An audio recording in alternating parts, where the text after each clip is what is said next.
My name is Kina Glass, spelled Kyna, last name Glass.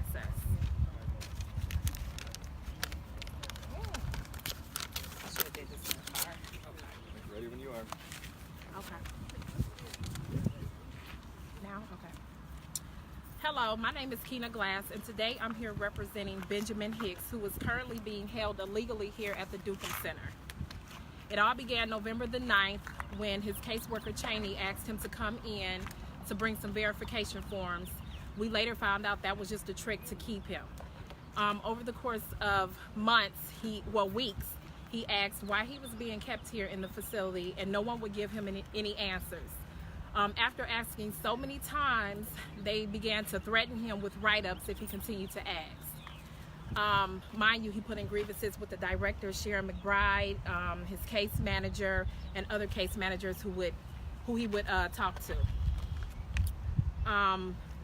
Once he wasn't getting any responses from them, he asked me to write a letter to Judge Jane Miller to reach out to her in the hopes that she would be able to assist us in finding out why he was placed back in this facility. A couple of weeks went by, no response. Then on December the 24th, 2017, there were 2 deaths here in the facility. One resulted in death. There were 2 drug overdoses. One resulted in death, the other one going to the hospital. That night, Sharon McBride had to come in to investigate those drug overdoses. And fortunately for Ben, one of those happened in the same dorm that he was located in. At that time, he had a conversation with Sharon McBride. She asked him, was he okay? He said, no, I'm not okay. He said, I've reached out to you numerous times and no one has gotten back to me. And I just want to know why I'm back in here. She then asked him, what did they tell you when they pulled you back in here?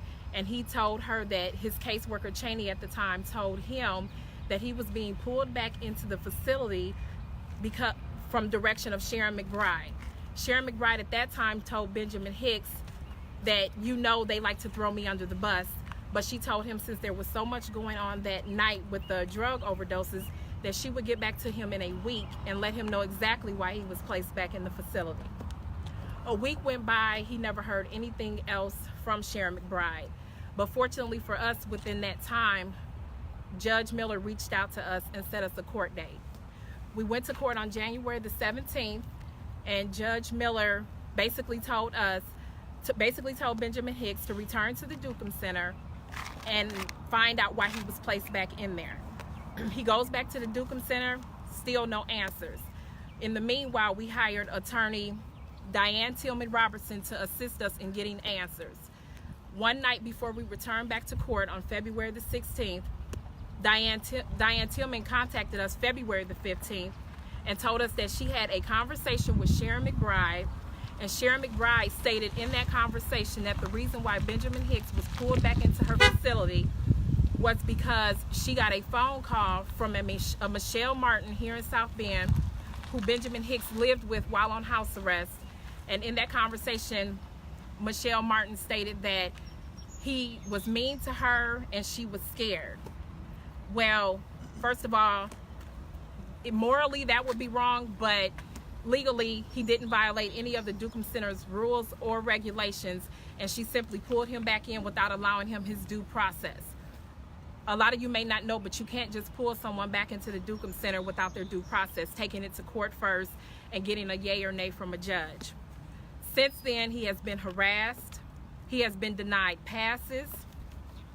So after not getting any results, I contacted a friend of mine, Regina Williams Preston, who was on the city council, and I told her my story. She was really upset by this and said that she felt that it was her duty to right this wrong. She then set up a meeting with Sharon McBride, the director of the Dukem Center, and asked her if these things were correct that she was hearing. At that time, Sharon McBride pretty much shut her down, told her that she could not have the conversation because she heard that we had lawyered up and basically for us to bring it on. Right before the meeting between Sharon McBride and Regina Preston ended, Sharon McBride said that Sharon McBride told Regina Preston to contact me and let me know that she was willing to finally have a conversation with me as well as Benjamin Hicks. and that I was to call her office and set up an appointment. I called Sharon McBride's office twice with no response from her. We went back to court. Because Dukem Center never showed up, we were not allowed to put our facts out there because the judge said since no one representing Dukem Center showed up, we couldn't argue. So she set us another court appointment, this one being April the 6th.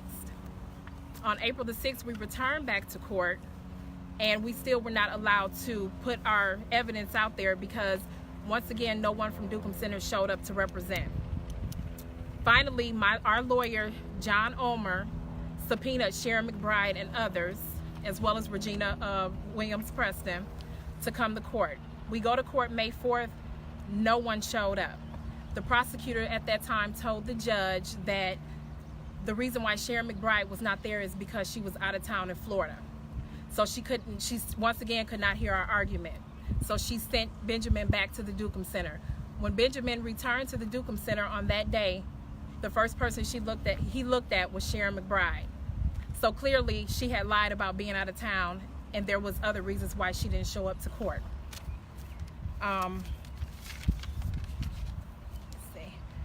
Since then, he has been denied doctor's appointments. So therefore, our lawyer, Johnny Ulmer, filed an emergency hearing to have Benjamin Hicks released from this facility. He filed it just last week, I believe Tuesday. Literally the next day, in retaliation, they filed for him to be PTR'd and sent back to prison. And yeah, so at this time, I'm going to have his daughter read a statement from Benjamin Hicks himself.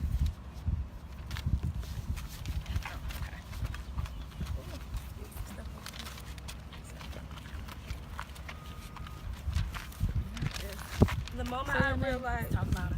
say your name. Okay, my name is Taylor Hicks. The moment I realized how to stay focused in life, I immediately started rethinking my life and focusing on good habits to reflect the vision that I have for my life as well as my family. I've accepted full responsibility for my actions and served my time in the IDOC with no issues. Transitioning in a facility like the Dukem Center is only hindering me from progressing, especially when you can be punished or threatened with the write-up for simply asking why you've been placed back in this facility, when the judge clearly releasing you on home detention, and that's a battle you shouldn't have to fight. I have rights, and when those rights are violated, all parties involved must be accountable, and the emotional, physical, and mental anguish needs to be compensated for. And I am also calling for all parties involved to step down from their positions and be punished to the fullest extent of the law. This is no longer just about me, also for those still in this facility that for whatever reason don't have a voice.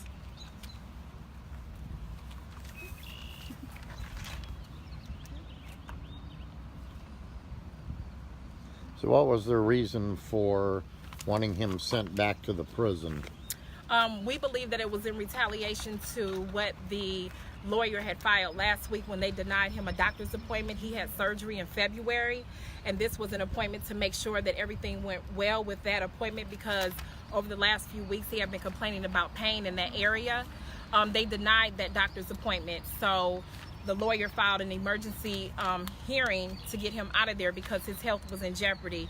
And then the very next day after he filed that, then they filed to have him PTR'd. They actually issued a bench warrant to have him PTR'd and sent back to prison. So you still haven't gotten any answers as to why he was brought back to this facility, and basically what you're saying is the PTR, as you're calling it, to send him back to prison, you really don't have any explanation for that either? None at all. None at this point.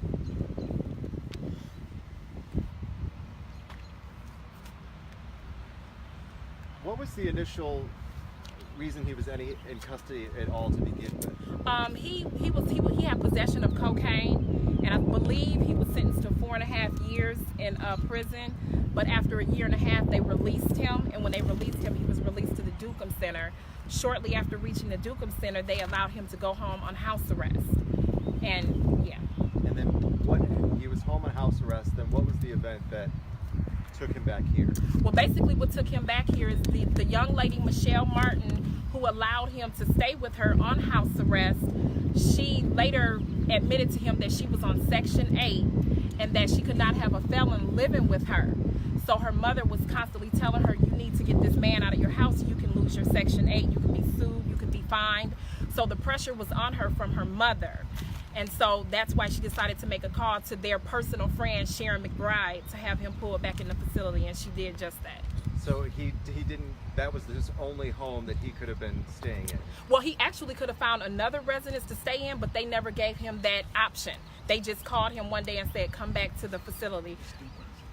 Yeah, and he was never allowed his due process. Actually, they were supposed to take this before a judge before they even pulled him back in, but they didn't do that. They just simply pulled him off the street, and they've held him ever since November the 9th. Unfortunately, it kind of sounds like somebody knows somebody that knows somebody. Course. So Of course. I guess I'm going to ask the question, the big elephant in the room is the young lady that he was staying with, who was on Section 8 or whatever, her mother must have made some calls. Do we know who the mother is? Yeah, the mother is Consuela Hopkins. She's a black business owner. She has her own tax business on Lincoln Way.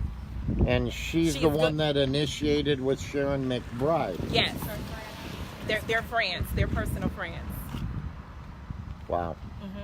So was he aware of the rule with Section 8 housing before he moved into that? He had no clue that she was on Section 8. She didn't want that information getting out there. He didn't find out until the mother came to the house and had a conversation with her daughter, and she loudly said, you're on Section 8, you can't have a felon. So he found out at that moment that she was on Section 8. So how do you know he would have made other arrangements? Oh, definitely. So what are you wanting to see happen here today? He needs to be released immediately until further investigation can take place.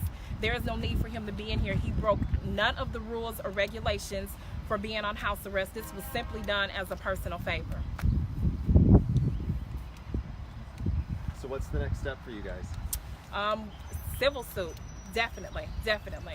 He has suffered, I've suffered, his children have suffered, and yeah, someone definitely needs to be held accountable for this. You need to point out sending a letter to those agencies also. You may want to leave those agencies off. These right here? Yeah. Okay. Oh, yeah. And So families asking those agencies. okay, so all of these right here. Yeah, okay. no problem. And at this time we have sent a letter out to certain agencies. Those agencies are, as stated, U.S. Department of Justice, Human Rights Watch, Robert E. Carter Jr., Commissioner, Superintendent Douglas G. Carter, Indiana State Police. Yeah.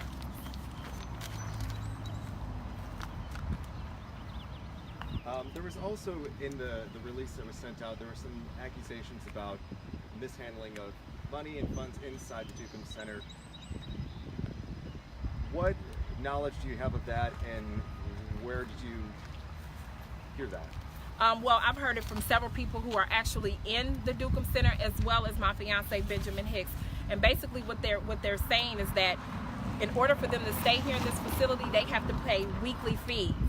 So when they pay their weekly fees, they're expected to receive a receipt. But most of the time they give excuses as to why they can't get a receipt for the payments that they have made, but we'll get you one later. And when they come back later for a receipt, they're told that they never even paid that amount. Also, mishandling of money. Dukem Center has a contract with some factories in Elkhart, and this is where a lot of the people here go to work at.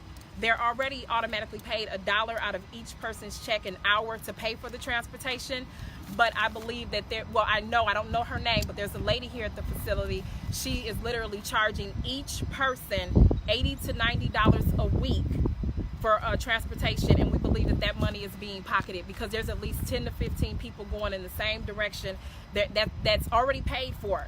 But under the table, she's charging them each another $80 to $90, and they're scared to speak out about it for fear of write-ups. You may want to mention the food too that's being purchased. Right. So also included in their fees, it's for their food, it's for toiletries, it's for the housing, and they're not being fed right. I've heard several stories, not just from my fiance, but other people as well, that they're being fed peanut butter and jelly sandwiches and chips on a normal basis. Just recently, since all of this has came out, they're trying to step their game up a little bit, and I think they barbecued the other day. But outside of that, they are doing, they're feeding these people poorly, and a lot of these people in here have health issues and they desire a special diet, and the center is not following those special diets for these people at all. Just to go back, when we started this, you had talked about the overdoses here. Yes. If I'm correct, there was an overdose where a gentleman died on Christmas Eve. Correct. And then wasn't there another death from an overdose like a week or so later? That one I'm not aware of, but there were definitely 2 drug overdoses on December the 24th, and only one of those resulted in death. The other one went to the hospital, but later on, allegedly, because I personally don't have proof, but I have spoke with some people, that person wasn't even having a drug overdose. They were actually having breathing problems that just, you know, unfortunately happened at the same time. The drug overdose happened on that night. Once he got to the hospital, he had a drug test done and there was no drugs in his system. However, the Dukem Center still sent that man to the jail for 45 to 65 days, even though he had proof. He just at this time can't speak out on it for fear of write-ups. And this is also, if I'm correct, this is a county-run facility. It's actually operated by the Indiana Department of Corrections. Indiana DOC? Yeah. Because I know we've had issues with a couple inmate deaths in the St. Joe County Jail. One in particular that comes to mind was a young man named Christopher that I was told was an overdose death at the county jail. And he had been incarcerated for quite some time. So it really seems like there's a big problem with drugs getting into the facilities. Yes. And that's something I think that really needs to be looked into. Yeah, there has definitely been conversations that the staff are bringing in cigarettes, drugs, you know, whatever to the inmates that reside here at this facility. And like I say, it's just corrupt all the way around. I actually had a conversation with someone, actually her name is Lisa DeBerry. She goes by Goo. I had a conversation with her and she told me that she had a personal conversation with Sharon McBride. And in that conversation, Sharon McBride stated that although people on the outside looking in thinks that this is a facility to transition people back out into the real world, but actually her job was to write them up and send them back to prison. I don't know if there's some type of kickback she's getting for doing this, but she said that there is a target on her back because she has sent so many people back to prison. She doesn't know when someone could walk up on her and cause her harm because of what she does. I think it's important to also point out that the inmates that have medical issues, they don't have a medical staff here. There's no nurse here on staff. When the inmates get medicine prescribed, they're ordered to give it to the staff members, and it's up to them to disperse the medication. Many inmates have complained that their medication has been lost, and they don't know what happened to it. So, you know, a facility this size needs to have some sort of medical staff here. Then you take into consideration they're interfering with the outside doctor's appointments. That's putting their health and life at issue. And Miss McBride's not been in this position for a really long time. Anybody have any idea what type of experience she has in running this? She doesn't have any correctional experience. Prior to this job, she was a risk manager for the city of South Bend. So she has no correctional experience. Wow. Okay. Do you have another court date set up? As of right now, we're waiting for the judge to respond to the emergency hearing that that our lawyer Johnny Omer filed. So hopefully it will be coming up soon. And you mentioned filing a civil suit. Do you know when you plan to do that? Once we, counsel with, we have counsel with our lawyer, we'll know a little more.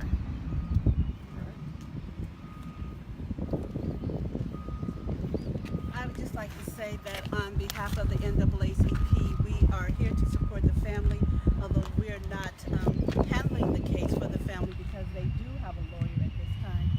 However, we do want anyone that may be in need or have problems with such a situation that they can contact the NAACP. We're located at 914 Lincoln Way West, and our phone number is 289-2123, and we will, if you file a complaint with us, we'll be more than happy to take on your case. And can you say and spell your first and last name? Name is Trina, T-R-I-N-A, Robinson, R-O-B-I-N-S-O-N, first Vice President for the NAACP.